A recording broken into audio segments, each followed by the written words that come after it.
ஆண்டவரும் இரட்சகருமான இயேசு கிறிஸ்துவின் ஈடு இணையற்ற நாமத்தில் அன்றன்றுள்ளப்பம் வாசகர்களுக்கு எங்கள் அன்பின் வாழ்த்துக்கள். 2025 ஆண்டு அக்டோபர் மாதம் 11ஆம் தேதி சனிக்கிழமைக்குரிய தின தியானம். இன்றைய தலைப்பு சிம்சோன். நியாயாதிபதிகள் 16:6 சொல்கிறது, தெலீலாள் சிம்சோனை பார்த்து, உன் மகாபலம் எதனாலே உண்டாயிருக்கிறது என்றாள்.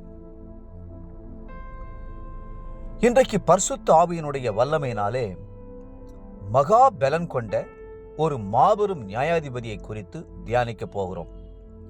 அவருடைய பெயர் சிம்சோன்.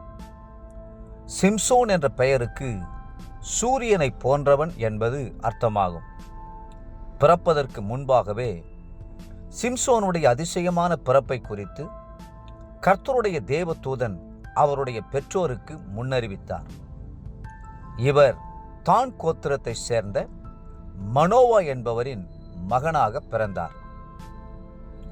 சிம்சோனின் தாயார் தன் பிள்ளைக்காக திராட்சரசத்தையும் மதுபானத்தையும் குடியாமல், தீட்டானது ஒன்றையும் புசியாமல் தன்னை பரிசுத்தத்தோடு பாதுகாத்து கொண்டது போல நீங்களும் உங்கள் பிள்ளைகளை வளர்க்க பிரதிஷ்டை உள்ளவர்களாகவும் பரிசுத்தம் உள்ளவர்களாயும் இருக்க முற்படுங்கள்.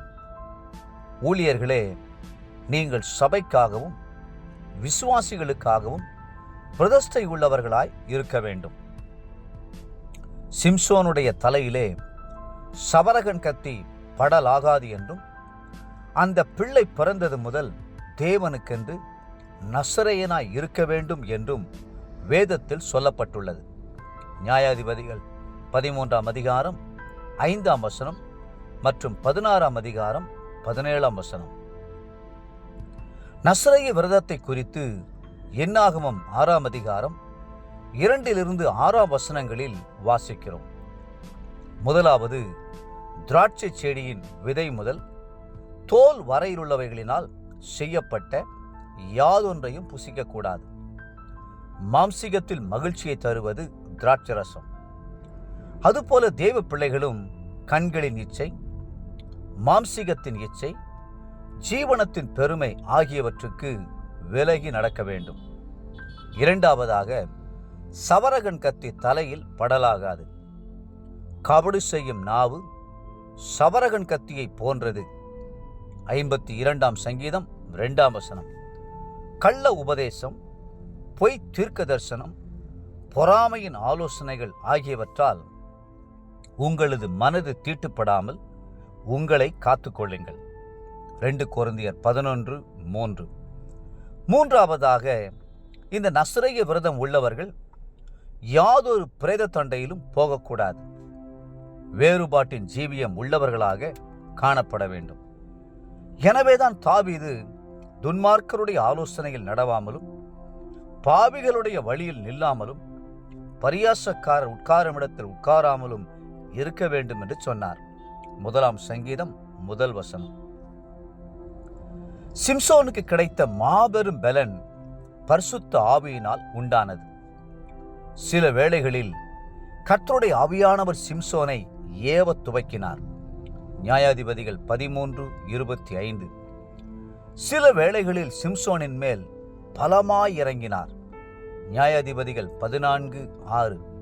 இதனால் சிங்கத்தின் வாயை ஒரு ஆட்டுக்குட்டியை கிழித்து போடுகிறதைப் போல கிழித்து போட சிம்சோனால் முடிந்தது. ஆனால் சிம்சோனோ தன் பிரதிஷ்டையோ நசரேய விரதத்தையோ காத்து கொள்ளவில்லை. இதனால் அவர் முடிவில் பலனை இழந்தார். தேவ பிள்ளைகளே, கர்த்தர் உங்களை கைவிடக்கூடிய எந்த பாவத்தையும் செய்யாதபடி ஜாக்கிரதையாயிருங்கள். உங்களுடைய சரீரம் தேவ ஆவியின் வாசஸ்தலமாய் இருக்கிறதல்லவா?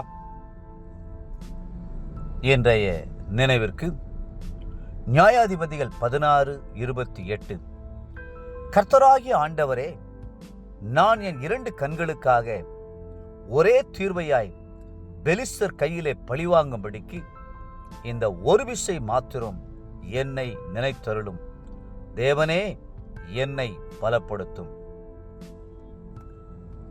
இன்றைய வேத வாசிப்பு காலை ஏசாயா 37 மற்றும் 38 அதிகாரங்கள். மாலை கொலோசையர் 3 அதிகாரம். அன்புக்குரிய அன்றனுள்ள வாசகர்களே, மீண்டும் உங்களை வாழ்த்துகிறோம். நீங்கள் பெற்றுக்கொண்ட அபிஷேகத்தை, தேவனுடைய பலத்தை பாதுகாத்துக் கொள்ளுங்கள். கர்த்தர் தாமே உங்களை ஆசீர்வதித்து மென்மேலும் உயர்த்துவாராக. ஆமென்.